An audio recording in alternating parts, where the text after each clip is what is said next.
All right, for our pinch pots, you guys are going to be making a smooth, unexposed pinch pot and coil pot. It will be optional whether you guys put a foot on the bottom, but this is a hand-built bowl. You guys are going to be making something very similar to this. So what you'll do is you'll take your scrap clay or clay from me, depending on what you guys have. This has to be super soft clay because it can't crack at all when you're working with your pinch pot. It'll be a nightmare for you. So if your clay is dried out, even after we prepped it, you guys will want to get clay from me. Okay, so I'm just spiral wedging it back together because I had several chunks put together.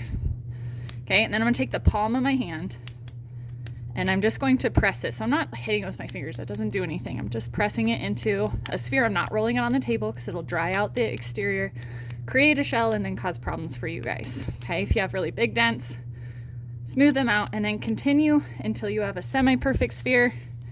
I have one ready to go. Little lumps are okay. Then when you start your pinch pot, we're gonna take your thumb and we're gonna press down, okay? I'm going down till I have just a little bit in the bottom.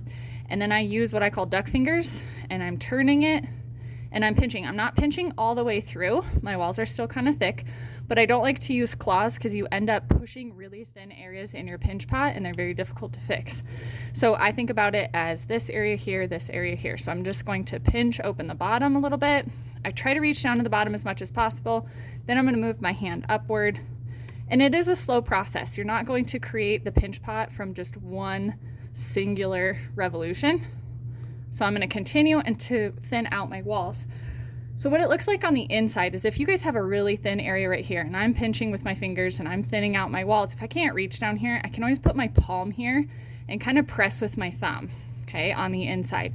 I can kind of push the clay a little bit if I need to, or if this was the table and I need to reach in with other fingers and thin out that wall a little bit, that's also an option. So we want to start out relatively thick with our walls. So we don't want to let them get thinner than our fingers because we're going to be working coils over the top of it.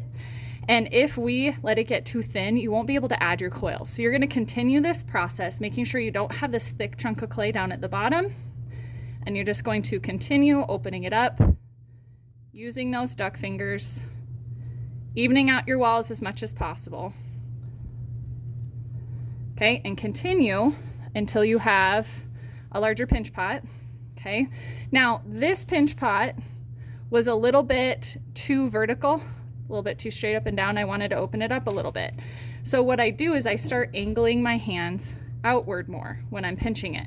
You can also set it on the table and do that as well, continuing to even out your walls, being careful not to decrease the width thinner than your finger, okay? We need the thick walls to start the next process. So once I have a pinch pot that looks like this, I can turn it over, tap it on the table, even it out a little bit, take my thumb on the inside with my hand on the outside, and even it out a little bit before I start adding the coils on. Okay, so we'll learn to roll coils next. After I even this out, I leave it thick. If I have bumps here, that's okay for now because we're going to be using a flat metal scraper. So the next video, we'll go over coils.